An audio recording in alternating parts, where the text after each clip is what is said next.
Today's guest, Ami Horowitz, is an American conservative documentary filmmaker and activist. He is the writer, producer, and director of Ami on the Loose, a satirical short film series. He is also the host of the recent documentary, The Art of War, a look into the practices of the IDF. And he is our guest today. All right, Ami, welcome back to the show, man. How you been doing?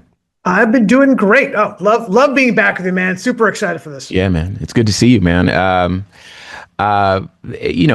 Longtime listeners of our shows over here know that you're a frequent guest. But for folks just coming to the table, I need you to buckle up because Ami and I are going to have another one of our spirited conversations. I like that. Yeah. I'm finding the language. But yeah, Ami and I, we have different ideas of, politics. We have different ideas of what works versus what doesn't work. And throughout this divisive time in our country's history, insofar as politics are concerned, I have committed to loving Ami, and I do. There's always a seat at my table for Ami. I care for him deeply, and he helps keep me, this show, even my friends through extension, grounded.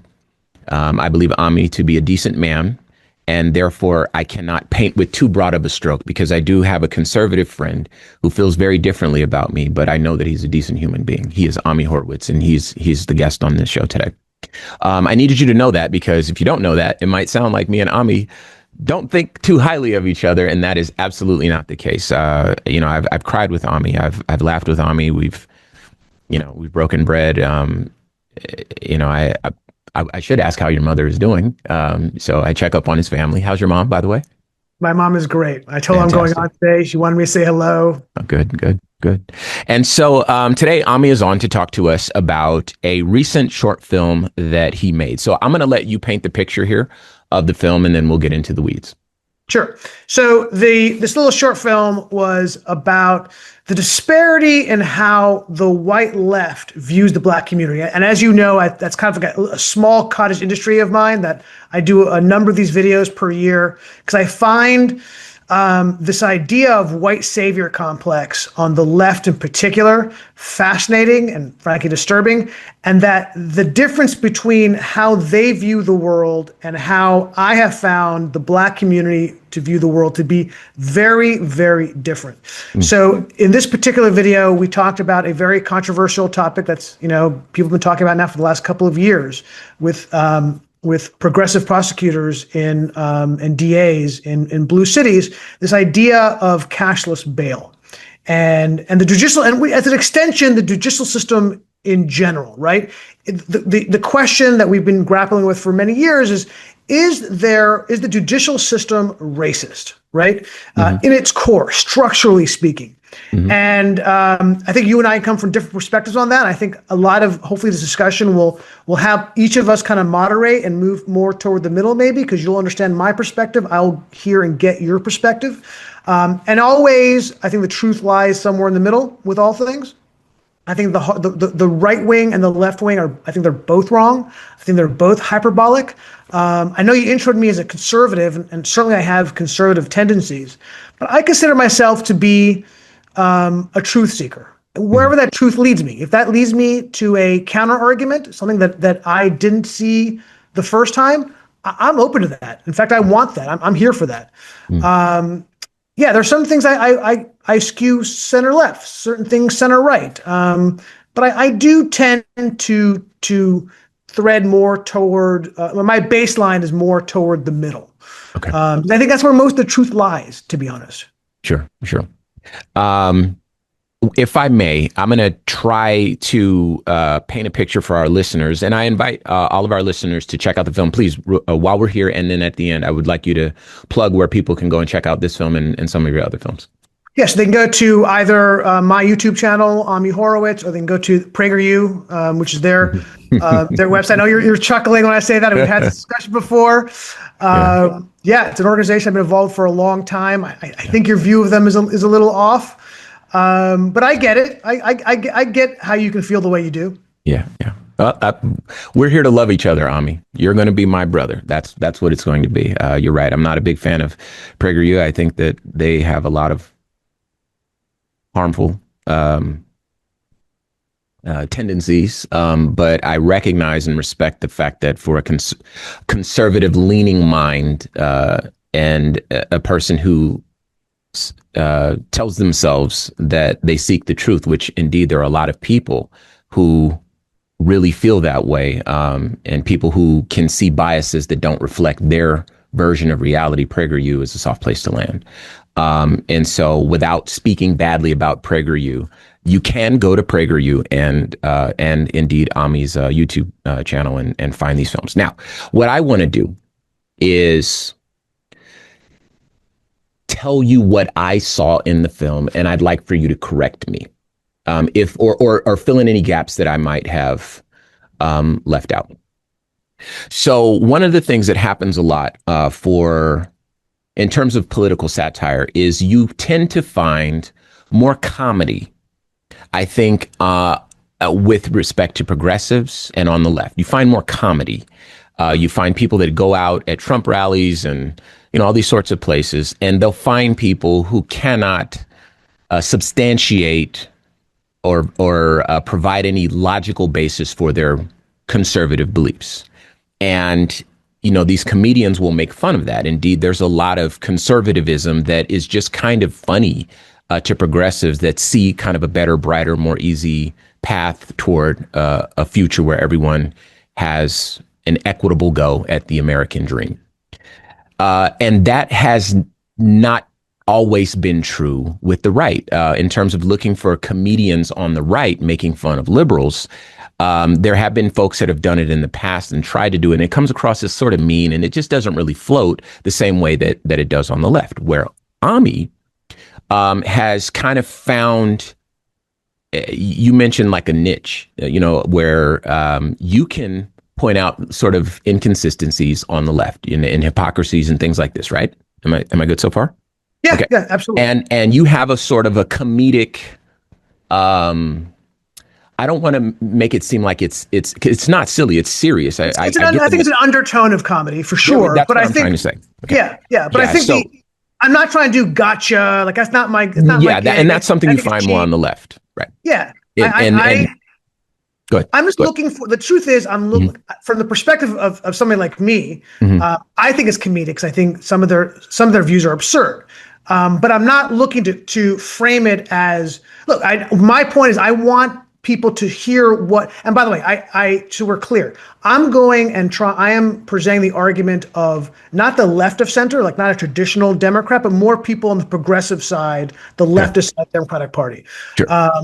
And no, I want people to understand. I think clarity, Dennis Prager has always said he likes to have clarity over agreement. And I agree. I really think, look, agreement is great.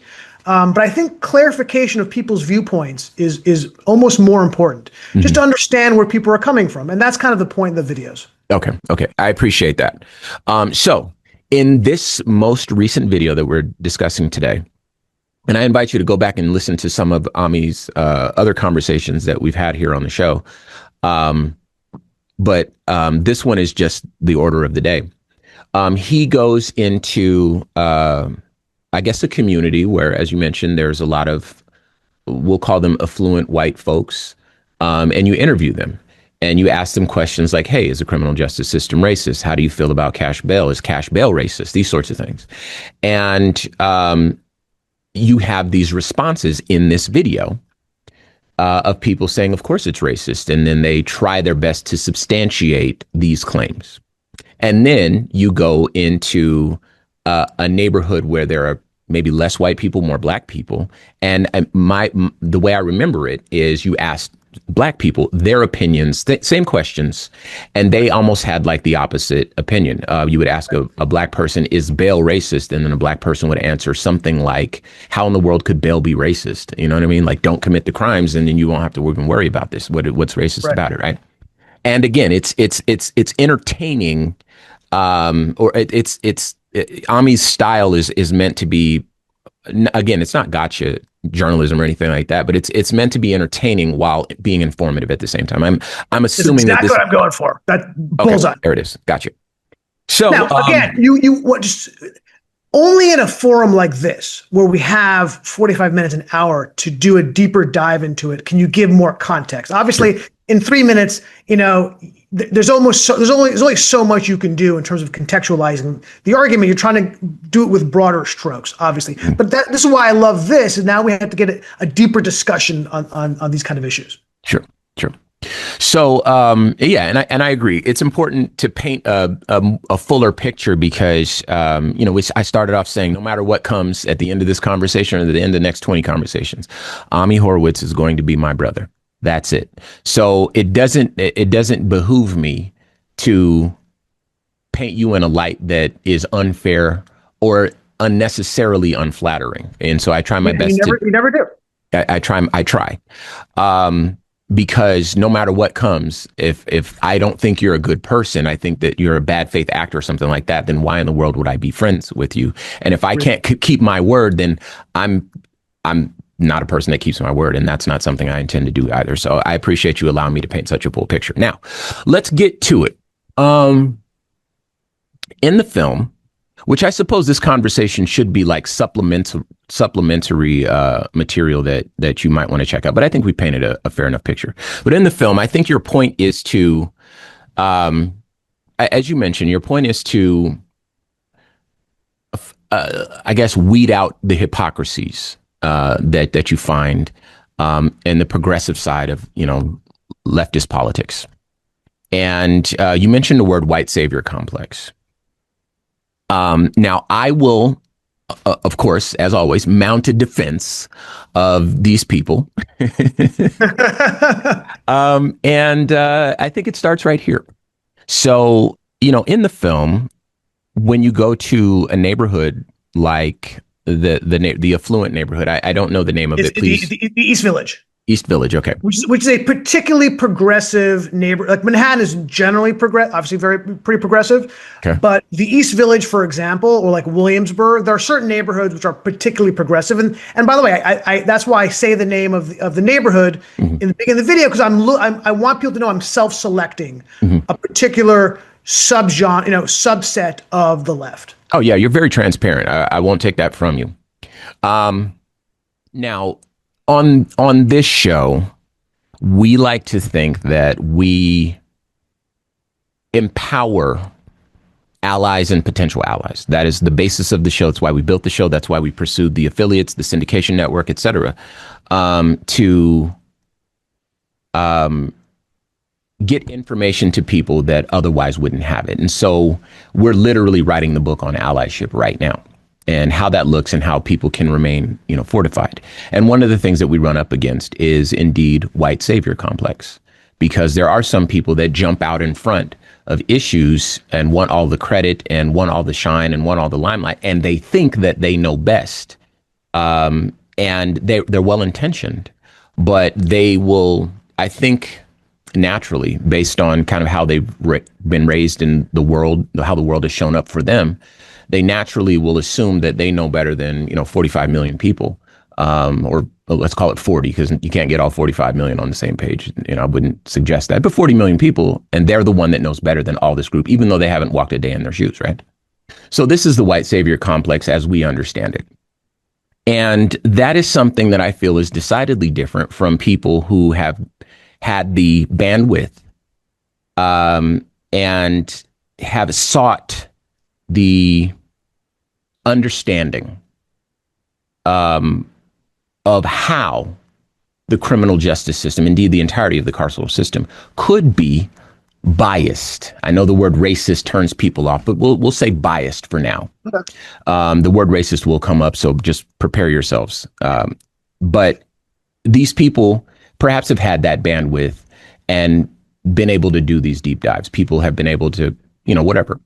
And I would suspect that you would find that more frequently in affluent neighborhoods, neighborhoods where progressive policies tend to fly, and less so in neighborhoods where people perhaps are overwhelmed with this, that, or the other, which is as I understand it, the tendencies in poorer neighborhoods, which tend to skew browner skinned.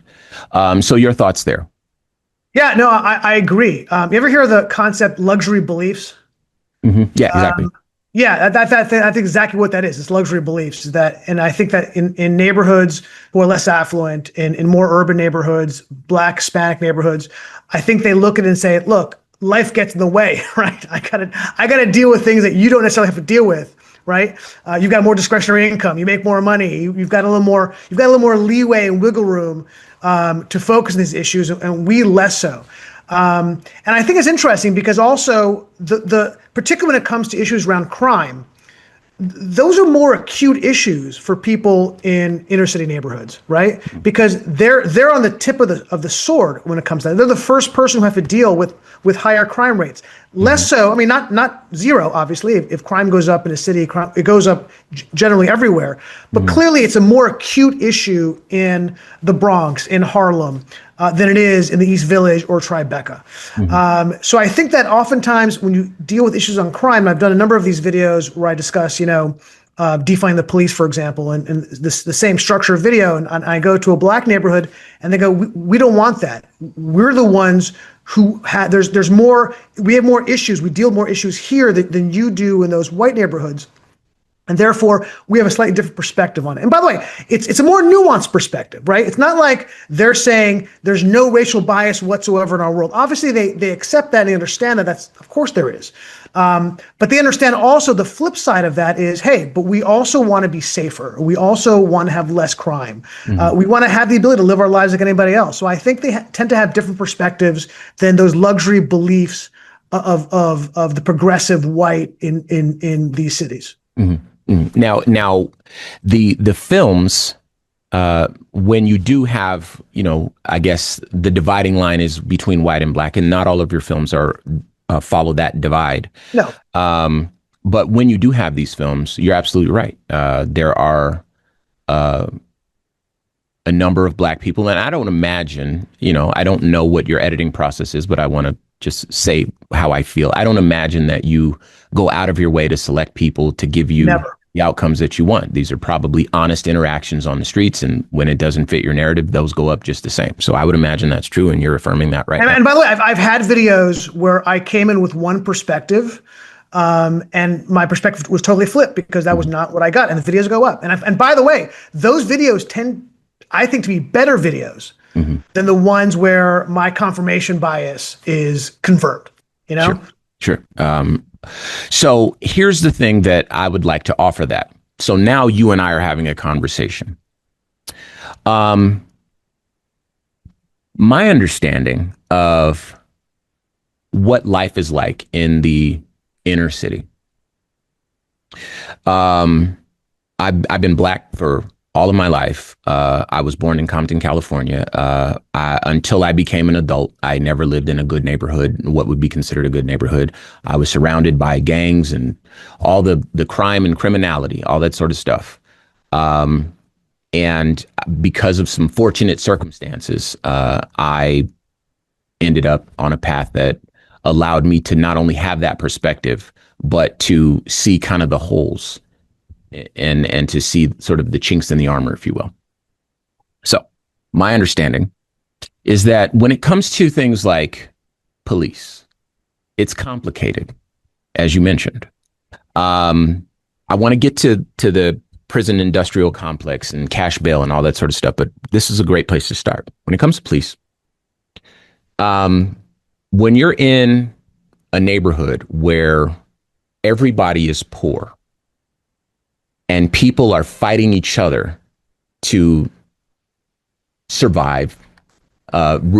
Rarely do people thrive in environments like that, but really survive. And you never know what a person's dealing with. A person, their mother could be sick and out of medicine, and that will push a person to a whole life where they're doing stuff. And then they end up being the bad guys when the truth is that wasn't their heart, that was their circumstances, right? These are people I know, things I've seen.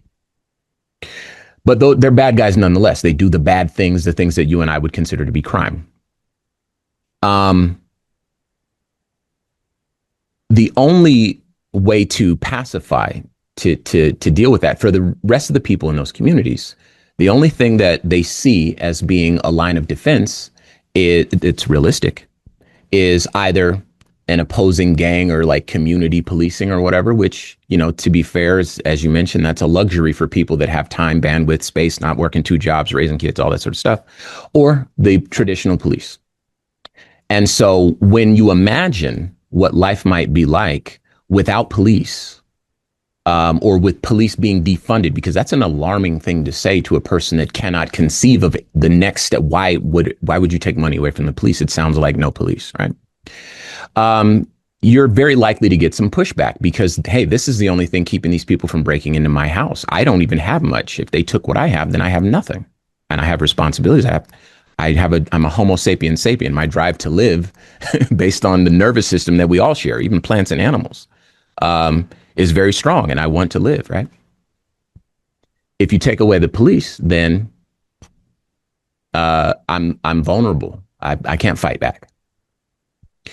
And things like defunding the police, and really what a larger push, the people, the intellectuals that have been able to kind of use their luxury in terms of time and finances and whatever to do deep dives, that have been able to get into the studies and the data and the research that says, hey, look, Head Start programs prevent crime. Better infrastructure reduces crime.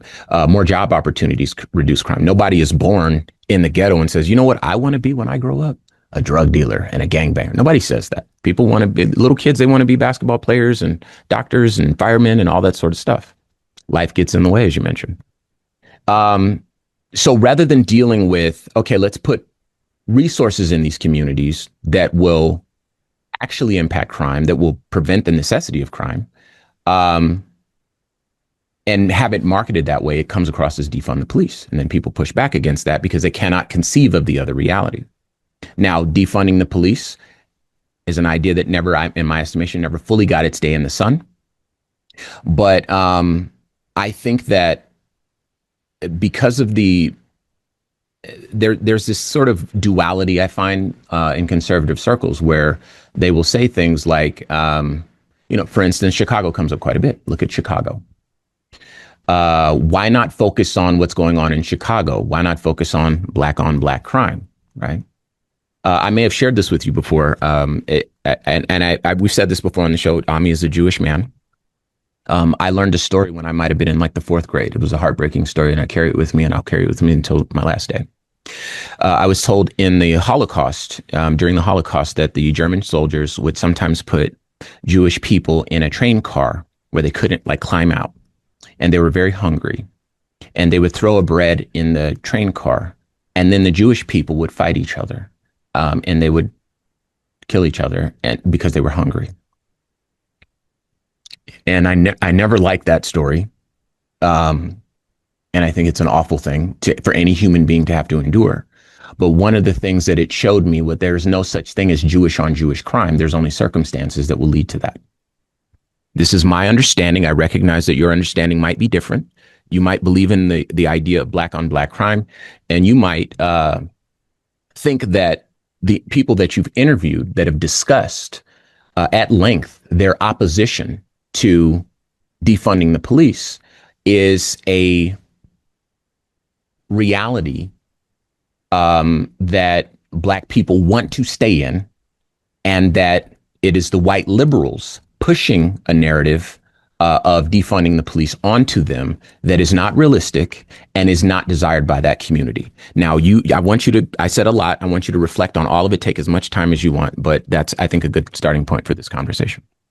Yeah, I think that's true. I think I do agree with that.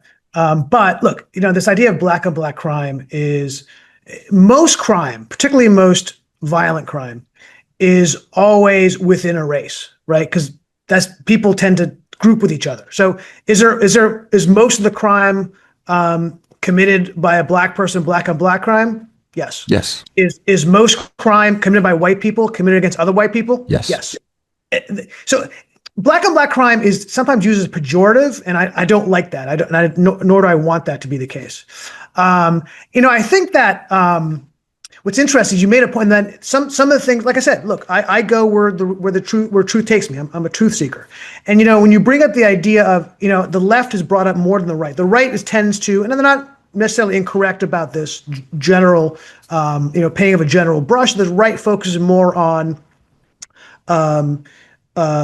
what do we do after the crime, right? Like sentencing, things like that. And that the left tends to focus more on, well, how do we solve the problem before we get to the crime being committed itself, right? How do we work with the community?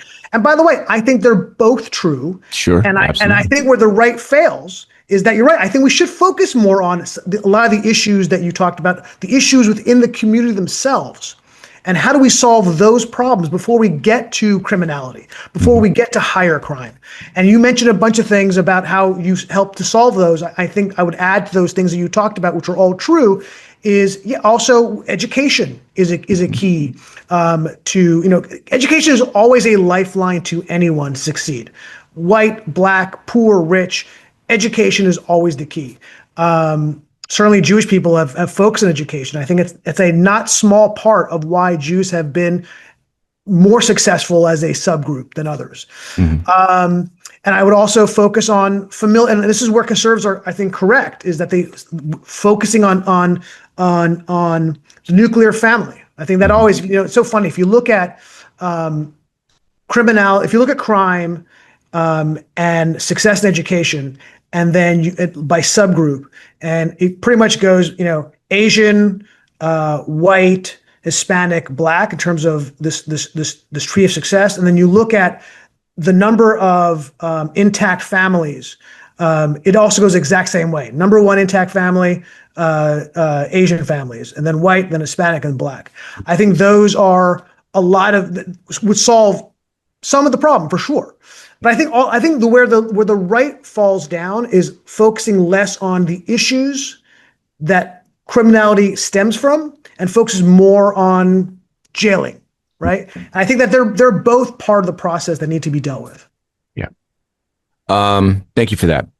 Let's before we get to what comes after a person is arrested, I want to make sure that, again, I mentioned that I'm here to mount a defense. I would expect nothing less from you. Yeah, man. So the nuclear family thing, that's something that we've dealt with as a people. We've dealt with, of course, on this show.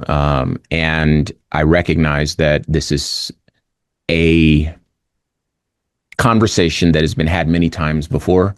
And unfortunately, it will still continue to be had in forums beyond this one. But if I may, the persistent myth that black men are not good fathers is a falsehood that has been debunked by data.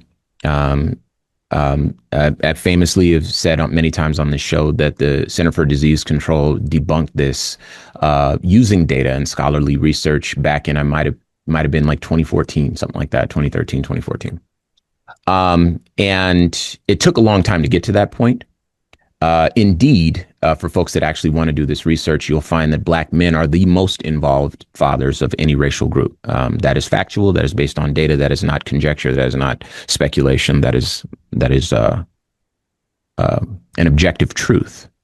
However, there are instances of abandonment from black men for no reason whatsoever. And then we have to confront the reality of the situation that I think part of this conversation will tap on.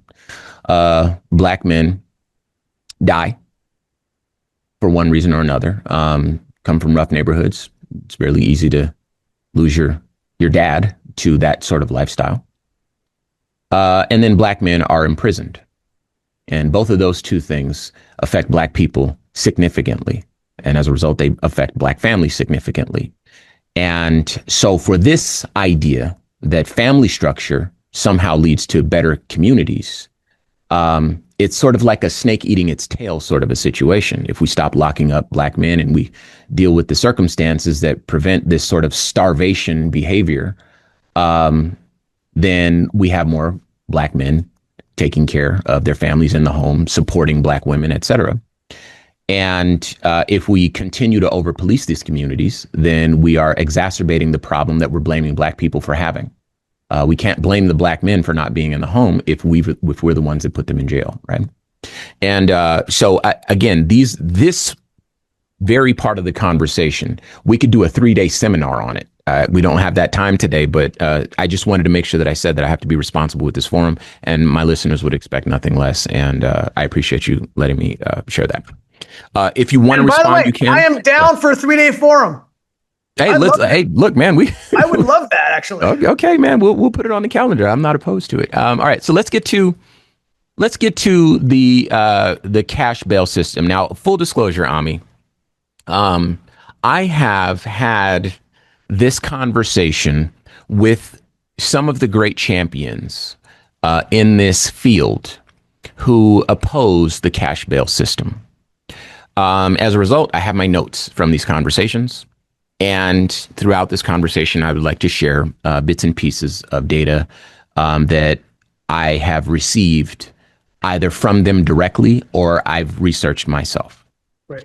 And I think that in having a conversation about the merits of the cash bail system versus the data, we can get to the truth that you're seeking, and maybe even bring me to a point where I see some of the things the way that you see them.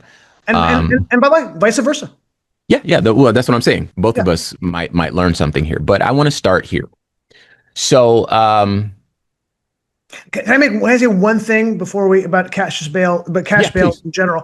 Mm-hmm. Look, so we're clear.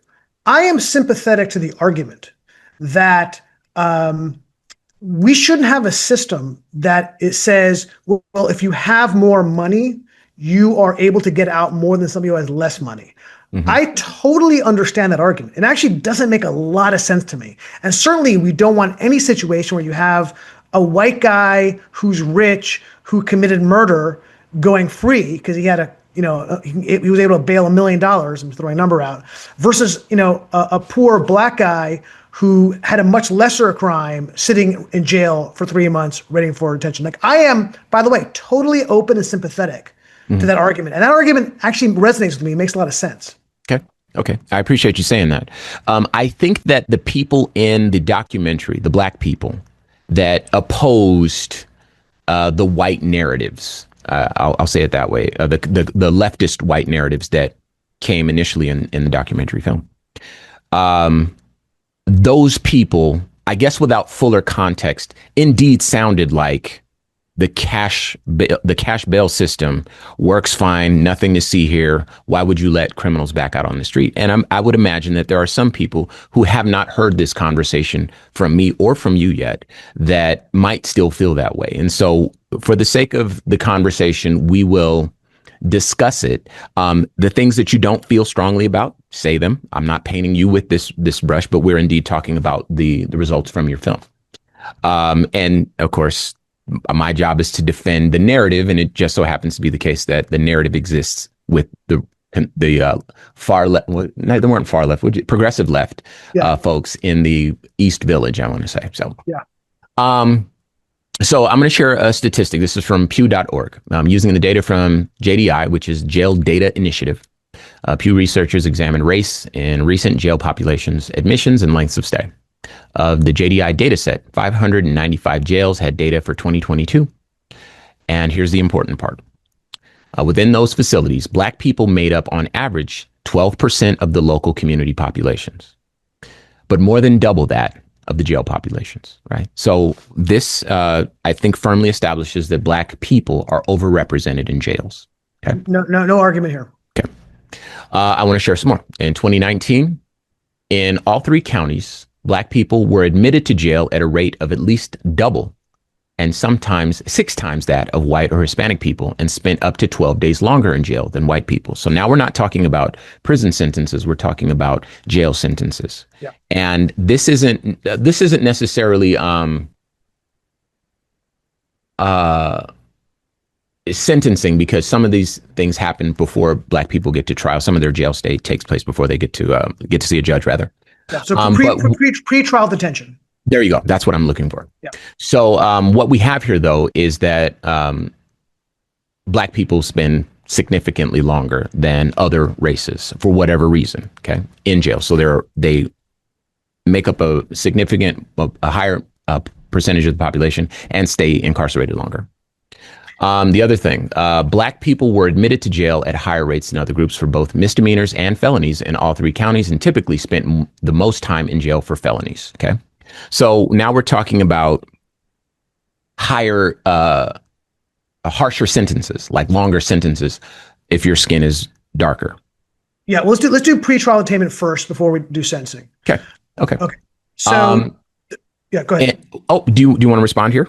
Yeah. So I would say that, look, data, as the saying goes, you can torture data to say anything. And your data is not incorrect. All that data is totally accurate. I'm not arguing at all those data points. But I think the problem with data is that if you don't contextualize them, you end up losing a lot of meaning. And I think the context is really important. Give me some context. The first stat you gave was that the higher rate of Black men in jail is disproportionate to the population set of that area. Again, completely true. But the reality is there's just more crime in the Black community than there is in the white community, just as a percentage of the population. There just is. So that accounts for why there's more of them in jail. But when you bring up the idea of pretrial detention and that the raw number, again, accurate, but the raw number doesn't tell you a lot. What you have to do is contextualize. For example, once you account for prior criminal activity for people in pretrial detainment, that number is still different, but it is much, much smaller. The number is 5%. There's a 5% difference in how long a Black person stays in jail versus a white person once you've corrected for prior criminal history. And prior criminal history means everything, because when a judge is looking at a person in front of them, it's not, hey, here he committed this one crime, and we're only going to make an argument for this one crime. He has to look at, will this guy commit crime while he is out? And the best way for him to look at that and make a decision based on that is, has he committed similar crimes before? If he hasn't, he should get out. If he has, he's a higher risk. That's why they're detained at a higher rate. Criminal history is probably the most important data point they have. And I think, again, the context here is really important. And by the way, the additional context which is important is based on the areas where it's mostly men, are going to in front of a judge.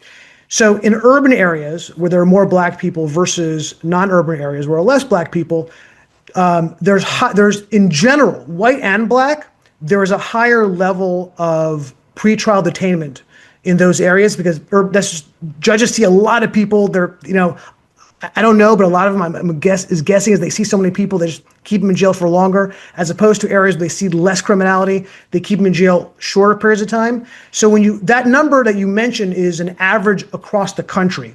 And it just happens to be that Black people geographically tend to be in urban areas where there's more crime, and therefore there's more longer detainment in those areas than rural areas.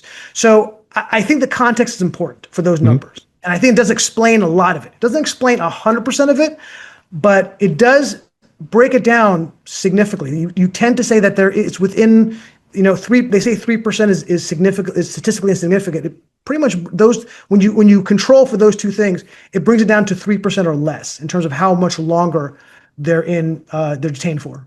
Well, I heard you say 5%, and I've heard this argument before, and I don't have what it takes to, in terms of notes or context or anything, to push back against it. But I've heard that pushed back against that narrative, that argument pushed back against, again, in other words, the volley comes back, which indeed corrected for equal apples to apples. Apples to apples, right. And then you still see the disparity that Black people are, and it might have been prisons. It might have been prisons and might not be pretrial detention. The number I gave you was pretrial. Was yeah, pretrial. I get it. But I've heard that. But I'm saying this to say that I've heard that before. And even when you further correct to make sure that it's apples to apples, there is a bias against brown skinned individuals in the criminal justice system.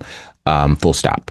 And so I appreciate you sharing that. And I wish that I had the actual data here or, wherever I encountered it before. But, I got what I got. So here's one thing I do want to speak to.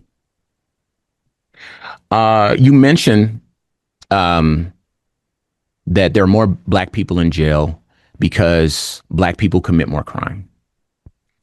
And this is something that, is talked about quite a bit. And where I have, and many people, and I'm sure you've heard this before, where I have seen this data, typically it comes from the FBI, or something like that. But the FBI is generally where we go to get this data, stats. Right? The actual data that we're looking at is arrest data. So Black people are arrested at higher rates, and that the deduction is that Black people are committing the crimes, right? Yeah. And the connection that I believe. It comes from the Equal Justice Initiative. I can't be for certain, but again, all of this stuff. If anybody wants to do a full-on breakdown, I'm not hiding anything here. Indeed, and we're talking about prison, so I'm talking about the entirety of the carceral system, not pretrial detainment. But it is the case that Black people make up approximately 50% of the exonerations. So Black people are wrongfully convicted for crimes at a rate of 50%, which obviously overrepresents them in exonerations when Black people make up 13% of the population. And so what you have is a spotlight on the truth of that data, which says, oh, Black people are arrested, sure, but are Black people committing that rate of crime? You know what I mean? Or whatever the case is. And so I know that that's a very small distinction because I get the thrust of what it is you're saying. I'm not going to push back against that. Indeed, I ceded that at the top of our conversation. But I think that distinction is very important because over here and over there, too, we deal with data. And as you mentioned, you can torture the data to say whatever it is that you want. But I in no way am torturing any data. I don't think I know. You and I are honest brokers. Yeah. And look, when it comes to, you're right. What we have is just arrests, right? Because we don't know who committed a crime and wasn't arrested. We just don't have that data. Mm-hmm. I mean, I would assume that the arrest rate and the committing crime rate would be pretty similar. I can't imagine. Yeah, and I'm not saying anything different. But you're right. No, we obviously can only deal with data that we are supplied with, and all we have is arrest data because we don't know who committed a crime and didn't get arrested. One of the reasons that I'm pushing back against this, Ami, is because in this way, the reason I'm pushing back against this is because you may not know this, but I have to know this. So I'm subscribed to some really extreme far right circles where they're like proud racists, Nazis and Klans people and all that sort of stuff. People that you wouldn't like at all. No. But I have to kind of know what they're saying. Sure. And I got sons I got to raise. You know what I mean? So. What I find is that a persistent narrative over there is, I think it's something like 13% of Black people commit, 50% or 80% of whatever number. There's like this statistic that they throw around quite a bit. And the idea for a person who doesn't feel how you feel, doesn't feel how I feel, is just coming to this conversation and hasn't made up their mind yet. If they come across a data point like that, which sounds very similar to what you said, I know you didn't say that, but here's why I push back. They might think, oh, well, Black people are inherently criminal. And there is something inside of melanated skin that causes these people to be vile and criminal and harmful to each other and to everyone else. And that is not true. And I think that you come to the table as my fellow Homo sapien sapien. I come to the table as your brother, fellow Homo sapien sapien, and we give each other the capacity. We allow for the capacity to be all things, right? You can be brilliant. You can be dumb as a rock. I can be brilliant. I can be dumb as a rock, and on, right? So that's why I push back there. But again, you're right that indeed the criminality, as I mentioned, I seeded that up front, that tends to follow poverty, and poverty is widespread in the Black community, right? That's a great look. Oftentimes, and by the way, first of all, let me stop. The vile nature of the hard right, who makes the argument, like you can't account for how people will take data and twist it to their own disgusting, disturbing, racist ends. Like they're just going to do that, right? Racist is going to be racist.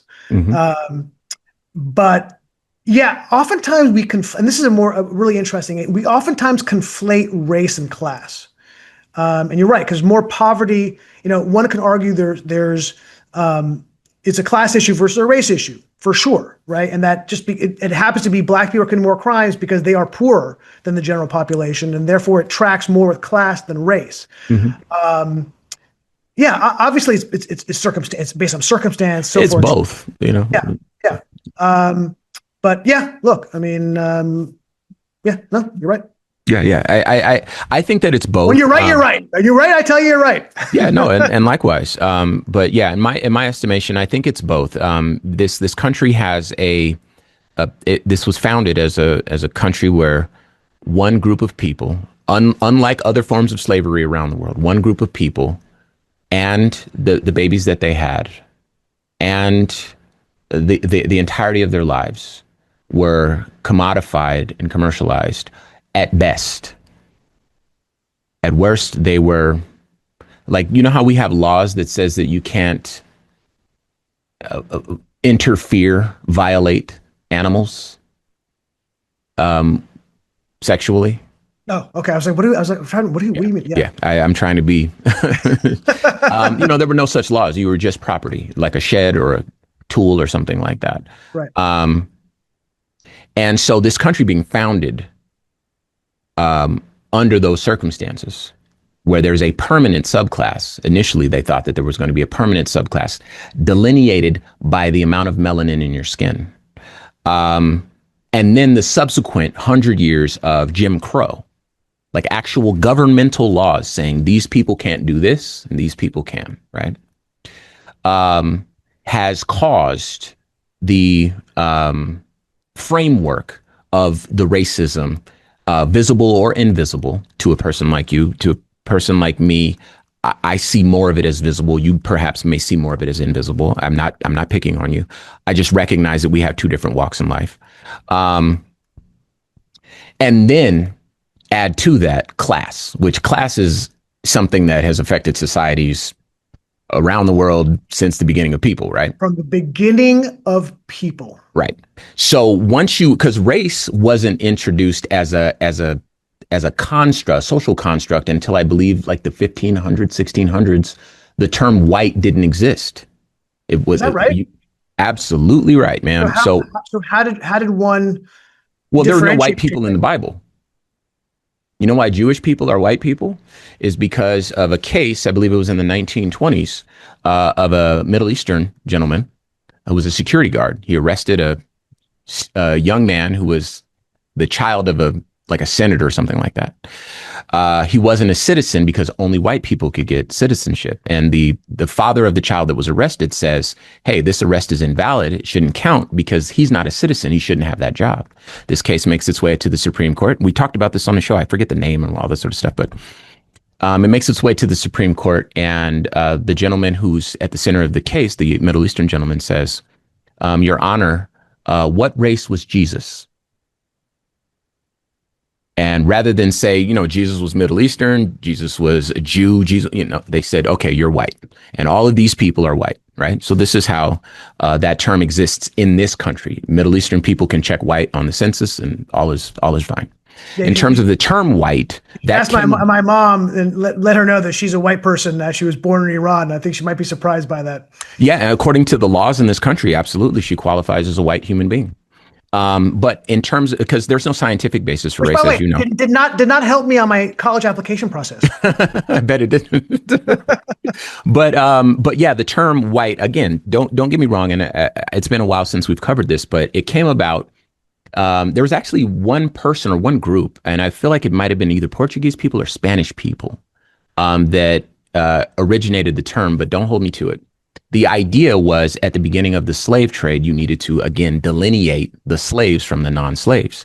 And whereas prior to that, if you were an Englishman, you were an Englishman. If you were a Frenchman, you were a Frenchman. If you were a Turk, you were Turkish, and there was no such thing as white as an encompassing group, nor was there a thing as black as an encompassing group. You just were from whatever group, village, tribe, country that you were, kingdom that you were from. And slavery was the great purveyor of this modern construct that we have of race, which again, it's not there's no scientific basis for race. It just doesn't exist. But in terms of how we stratify a society, it came about because of that. That is why white people exist. Because again, if you look in the Bible, none of those people are white people. They're Romans, they're Greeks, they're, whatever it is they are. So that's the origin story there. Anyway. And by the way, the first recorded interracial marriage was Moses. His wife was black. See, there you go. But I'm sure they didn't refer to her as a black person, nor did they refer to Moses as a white person. So again, that mental construct is something that's... They said she was from the land of Cush, which is... Cush, yeah. The Cushites are black people, black-skinned people too. The neighbors to Israel, not Israel, I want to say Egypt. Is Cush? We're in the weeds. Let's get back to Cash Bill. Okay. So, I forgot that's what we were talking about. Yeah, man. I know we get lost in it, but I want to give the listeners what they came for. So, okay. Let's go back. Now, I'm sure you've heard of the Commonwealth Fund on Vera.org and these places. This is probably where you sourced a lot of your data too. So I'll share this for the benefit of our listeners. 3/4 of people in jails have not been convicted of a crime, right? So this means that they're waiting to see a judge, that you're just arrested. Yeah. And you don't know this, Ami, but for us, I mean black people, we have a term that we use. It's called being black and nearby. So someone's like, "Yo, what did you do?" I was black and nearby, right? It's an old term. You don't think I've heard that term? You have? Okay, great. Okay, so you understand. So you have context. Again, I appreciate you letting me say it because our listeners may not know too. But so again, black and nearby is something that we would say if we get swept up in something that didn't really have anything to do with us, and typically it has to do with the police. Okay. So when I look at this statistic, 3/4 of people in jails have not been convicted of a crime. And when we couple that with the data that we shared before, that black people stay longer, are overrepresented in the population, et cetera, you recognize how this system currently can be especially problematic for black people. Now, again, if the presupposition is that black people indeed are committing the crimes, right? We have a criminal justice system in this country that presupposes that you are innocent until you are otherwise proven guilty. Yeah. In theory, that should be applied to all citizens and non-citizens. That is the criminal justice system, right? Let me finish this data here. Of these arrests, 90% remain incarcerated because they can't afford bail. I'm not going to beat you up on this because you said initially that you don't agree that rich people should stay in bail, be able to get out, and poor people should stay in. I would imagine that if I take it further, you believe that all people should be able to fight their case from a position of strength, because even people that commit crimes sometimes have a valid reason. Bro, innocent till proven guilty. So go. yes, Okay. You should be arguing for a position of strength. No question about it. Now, here's one of the harmful things that happens as a result of this phenomenon. Do you know the name? What is his name? I feel like his last name is Browder. Khalif Browder? Does that name sound familiar to you? No. Okay, I'll look it up in a second, but I'm going to share this with you and get your reflections. Yeah. What happens in a lot of these instances where people are being detained, where they might lose employment, they might not be able to care for loved ones, they are subjected to horrible, inhumane conditions. Human beings, like all creatures endowed with a nervous systems and brains are what we use to move. So anything that can move, so not trees and plants, but anything with a brain moves. And a nervous system will seek its customary freedom. So imprisoning a person if they feel wrongfully or unjustly or whatever the case, they might consider, and they often do, plead guilty just to get out of jail, which has a domino effect, a ripple effect on the rest of their lives. You mentioned earlier that sometimes people might get caught up in stuff and judges look at prior conviction rates and then they hold that against them, right? So you can see how the cash bail system, so far, based on the data we've covered, can be especially problematic for Black people. And the Black people in the Bronx or wherever you might have interviewed may not know this data, and the white people from the East Village may have had a chance to read the books. I'm pointing to books in my studio. I'm missing one. It's downstairs where my turntables are. But anyway, this is something that I think is worth considering. Your reflections, and then I want to tell you the story about, I believe his name is Khalid Browder. Specifically what? So, how pleading guilty just to get out might be sort of, again, that snake eating its tail. I don't have data on that, on how many people end up doing that versus not. I do know that generally when it comes to pleading, what you find is the vast majority of people in jail have pleaded down to something. Right. In general, what they do is that oftentimes you will oftentimes say, look, how could a guy be in jail for 2 years, 3 years? I'm just making a number up for what seems like a relatively small crime. The reality is that most people have, even though they're arrested for a whole host of crimes, including crimes that are far worse, just in order to get people out of the system, right? Because the system, and also part of the problem is, it's overcrowded, right? Mm-hmm. Not just the jails themselves, but the system itself is overcrowded. Mm-hmm. And just to get them off the docket, what then I'm doing is saying, look, we'll plead you down to a lesser crime, even though you committed a larger crime, because we just want to get you off the system. And that happens quite a bit. So oftentimes people will point out, well, why is this guy in jail for 3 years for an offense that seems kind of light? When reality is it was a larger offense he committed, but they just pleaded down to get out of the system. Mm-hmm. In terms of people pleading who didn't commit crime in order to get out of the system and just that's hard to know. Yeah, it's hard to know. And by the way, I can't imagine anything worse. I got to be honest. Very few things I can imagine being worse than you sitting in a jail for a crime you didn't commit. That's a horrific feeling. It's a feeling no one should feel. No one should go through. It's inconceivable to sit there and say, I'm in jail for however long and I didn't commit this crime.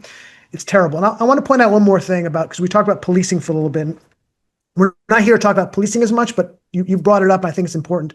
Look, I am certainly a person who believes in more policing versus less policing. You can call it over policing. I wouldn't call it that. But there are times, like, for example, and this goes against the narrative of the right. When they were supporting stop and frisk, I never understood that policy. That seemed, I would never, if I was mayor of a city, there's no way I would support to stop a random person and then frisk them because the color of their skin. No, I would fight against that and have fought against it. I don't think that kind of policy I don't agree with. Just because you have more policing doesn't mean it can't be the right policing. Right? What you don't want is more policing of the wrong type of policing, like stop and frisk. I appreciate you saying that. Again, we need that 3-day conference. I'll come to the table with all of it, but I've encountered 2 different studies done on policing. One that followed money, more funds, don't translate into safer communities, and 2, more officers don't translate into safer communities. But what I have found is that programs that are designed to prevent crime, as you mentioned, as we talked about, access to jobs, access to education, infrastructure, transportation, Head Start, after school programs, these sorts of things have a drastic impact on how much crime is committed in a community. And so I want to be responsible again by saying that again. My listeners would be very upset if I didn't offer that to the conversation, not to you necessarily. I want to share a brief story. I'll say one quick thing. Is that please. Look, we are all born as assholes. Okay, let's be honest. Kids are assholes. Okay, because they're not until we give them guidance, right, and structure and community. They're kids are jerks, right? They just are. It takes it takes policy and parenting and programs in order to make children understand that you can't. This is not how you're gonna progress in your life going forward. You've got to understand you live in a society. You live within structures, and we have to give kids that, and we have to give adults that too, right? We have to also that process never ends. It's like life is a constant fighting back against holery. Well, love putting you on the radio. But no, I hear what you're saying. And I think it's up to the people that we elect to recognize these truths about us, our human nature, but also not condemn us to be that in perpetuity. And so, there's some people, as you mentioned, you prefer a heavy-handed approach when it comes to dealing with this sort of thing. And just in being fair, I prefer one that has a lot more empathy. But also, I think, a solid argument, a data-driven argument, that it's also more effective. And I'm not saying that you don't. You just haven't made it on this show yet. You're welcome to come back in and make a data-driven argument yourself. I don't want to box you into a framework that you can't get out of. But I just don't know that would be possible, at least not to the extent that my understanding brings me to. So, Khalif Browder was born 1993. He died in 2015. He was an African-American youth from the Bronx who was held at Rikers Island jail complex without trial between 2010 and 2013 for allegedly stealing a backpack containing valuables. During his imprisonment, Browder was kept in solitary confinement for 700 days.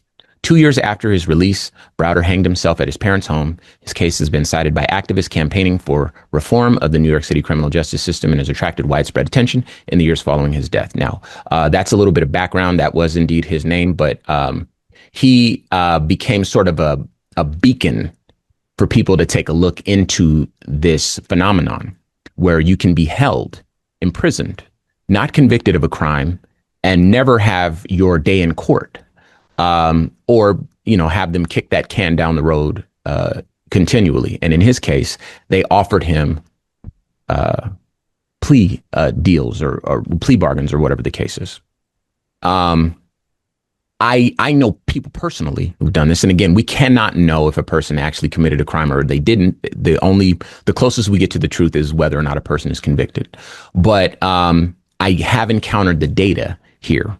And so I know that someone has tracked at least some facet of it, how often these plea deals are offered or how often they're accepted or something like that kind of gives at least some insight into how prevalent this issue is with respect to Black men in particular, because again, the activists saw this and they're like, oh my God, what is going on here? But in his case, it just took a toll on him. He took his own life, sadly, and he is remembered for the person that spent 3 years in jail. He went to solitary confinement and he never accepted a plea deal because he in his mind, at least, I cannot know, Ami, but he says, I didn't steal a backpack, so I'm not going to say I stole a backpack. And his time there took its toll on him. Many people believe that this is the reason that he ended his life, just because he couldn't reacclimate to society, and he was withdrawn after he got out, and whatever the case is. And so this gives some insight, an aperture into what that must be like. And when you and I are having a conversation about the cash bail system, and we're looking at how, I don't want to put you in a position that is not fair. So let me say there's a person who says he's objective. We'll call her a she. I want this to be as far away from you as possible. She says she's objective. And she wants safe neighborhoods, and she feels reasonably safe in her neighborhood right now. She sees no reason to change things because her life is fine. She doesn't live in fear of the police. She doesn't live in fear of being Black and nearby. She doesn't live in fear of all of this data that we have to beg people to listen to, so that they might think we're telling the truth instead of painting us as the didn't do nothing meme. And she says, you know what? I feel bad that this is the truth. Okay. Do you see this person who will see that, yes, there are many problems here.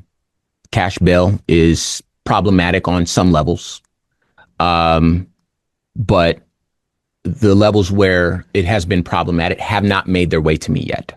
So I have not seen them. Jails being overcrowded exacerbates that condition. I did not know it.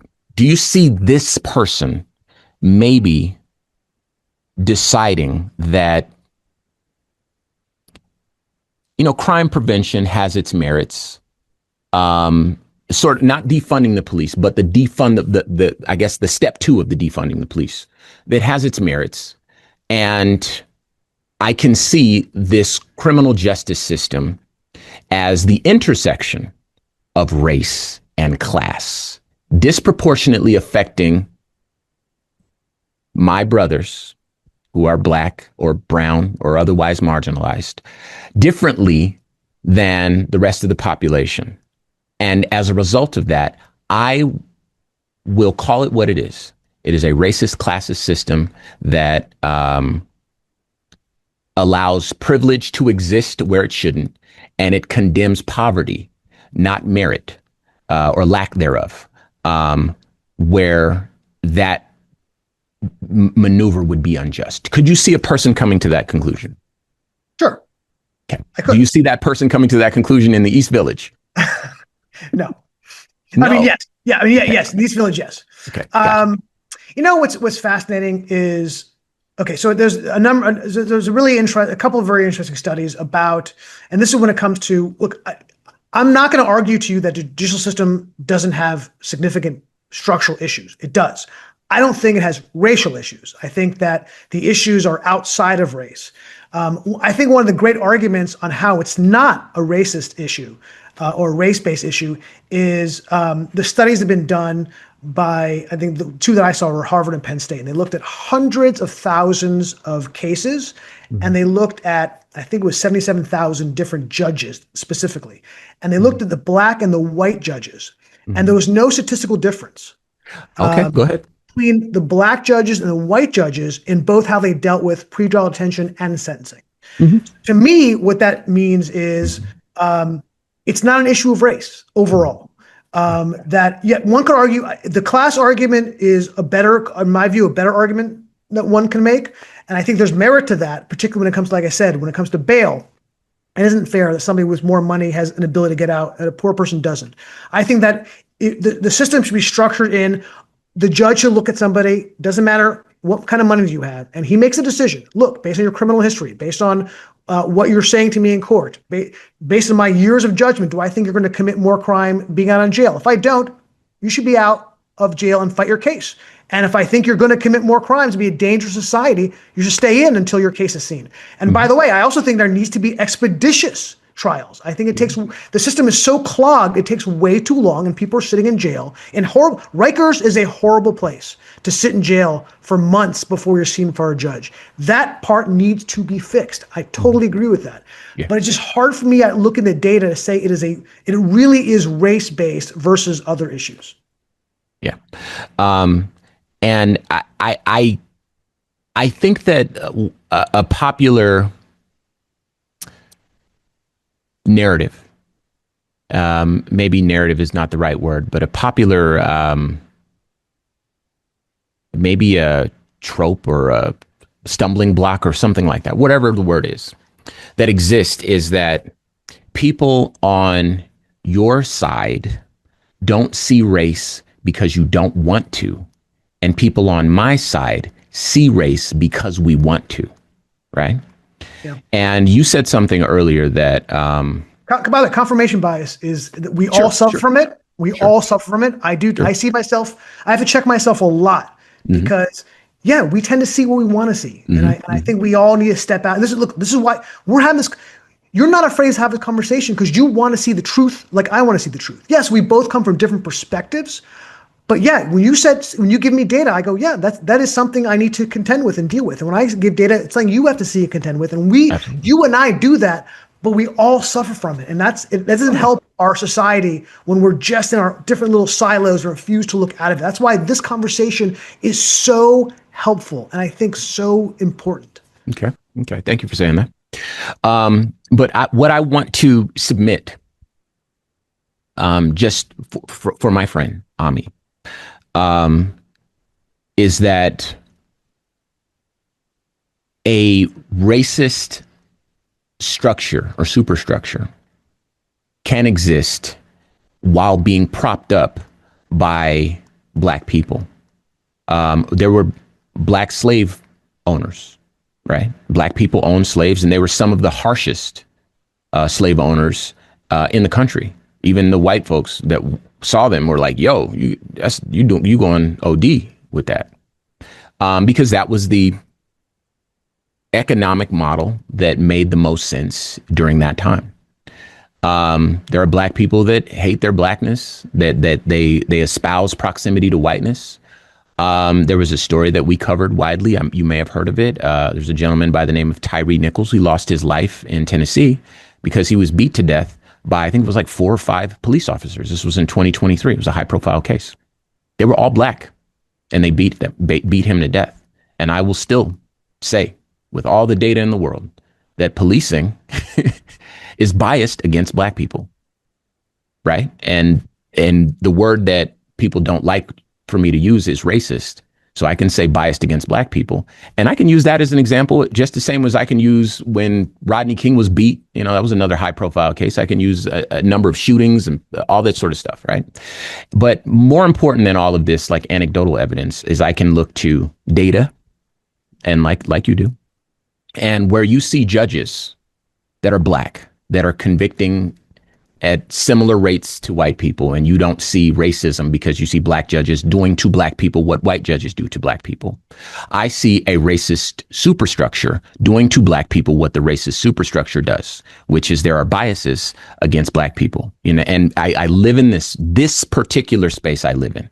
I live in how are police trained? Where do police fail tests? What is the word I'm looking for? Diversity training actually help police confront their biases. All these sorts of things. And the truth is that it's so ingrained in this country that it's very, very hard to deal with. So while we have tried to contend with these issues over and over again, where I see things that work are things like crime prevention, efforts that, Mom Donnie was just elected there. I'm sure you had a field day with that. I did. Yeah, man. Some of the things that he ran on, if I understand correctly, are some of the ideas that were espoused in the step 2 of the defund the police sort of call to action. You know what I mean? Yeah. And so when I look at a cash bail system, I look at a system that is causing more harm than good. When I look at the cash bail system, I see a system that is biased against Black people. The word racist it's a word that is triggering to a lot of people, but that's kind of what it is from my perspective. I will not impose that on you, but I think I make a solid case for it. And I've only been talking to you for maybe an hour. I've been in this space for years, and I'm not trying to see that. The reason why I keep saying the same thing over again about not wanting to use the word racism is because if that word can be used against me, I need to make an argument without using that word. And I often do, because people will get up and walk out of the conversation if they think that you're calling them racist, because for some reason, people still feel like that's a bad word. In Trump's America, it's not nearly as bad as it once was, but people still feel like that's a bad word. And we can't have an honest conversation about how to heal unless we have an honest conversation about how to name and identify the things that are troubling our society, facets of our society. Black people don't want to be born and be criminals, and who would want to be born and this be your reality? Nobody. Exactly. And so calling it what it is that's my job. You see it very differently, but I'm a lot closer to this. And calling it that without saying anybody's being racist. These are systems that everyone inherited. It's like we inherited a house, but we also inherited the problems, and we need to fix the problems that come with the house, even though we didn't create them. But we need to say, hey, there's a crack in the wall. in order to like go and get the things that we need to do to fix it. And so, obviously we're going to need to have more conversations. I want to make sure that you have the last word. It's the right thing to do. And I love you and I want you to come back. So if I've said anything that mischaracterizes you, misrepresents your films, anything like that, please say it. And then of course, leave our listeners with any connective tissue so they can see your films, follow you on social media, etc. So I'll make two last points to end this that you brought up, which I think are interesting. So I agree with you that that we have denuded the power of the word racist. I think we'll differ on why that is. Like, I don't think it's Trump's America that took the power away. I think that the word has been overused to the point where now people are called racist and they go, everybody's called racist these days, so it means nothing. And I think one of the tragedies that the racist has been taken of its true meaning and evilness and ugliness. But I think that I'm to go back to the really interesting point you made about this racist superstructure and how Black people have fallen into it just like white people. Look, I don't know. I'm just deeply uncomfortable with the idea of telling a Black judge, you don't know, you don't have agency. You just make your decisions because you're part of this racist superstructure. I think a Black judge would push back and say, yo, don't tell me I don't know what I'm doing. I'm like Clarence Thomas? Like any Black judge. Go ahead. I'm being funny. Say like, no, I get it. No, I get it. But like any Black judge, I go, look, don't tell me I don't know what I'm doing. Sure. Or a Black cop wouldn't say, don't tell me I don't know what I'm doing. Like, you're taking away agency from them to saying, they get the world. I think they get the world as well as I do and you do. In the case of Black people doing bad things as cops, yeah, you know why? Because they're people, and they're bad people, and they're good people. And sometimes they're bad Black cops, sometimes they're bad white cops, and vice versa. So yeah, I never liked that argument because I just feel it takes agency away from people in positions of power who will tell you, I do know what's up, I do know what's happening, and I'm still doing X, Y, and Z. So I always leave it as that. As I mentioned, I want you to have the last word. We do need that 3-day seminar, man. So let's put that on the calendar. I'm just telling you where and when I will be there. Let's do it. I would love that. Do an event with your listeners. I think that'd be amazing. Sure, man. We do it in LA, man. We're out there all the time and, doing all kinds of stuff. But how about this? Before you go, social media, where people can see the film, learn more about you and the stuff you're doing. Yeah, so my social media is at Ami Horowitz, all the handles for all the different social media handles, and they can watch the video at PragerU, an organization I love, you love less, but they can see the full video there, and then they can comment on the video there, and I will respond to it. Ami Horowitz, man, thank you again for your time, brother. My pleasure.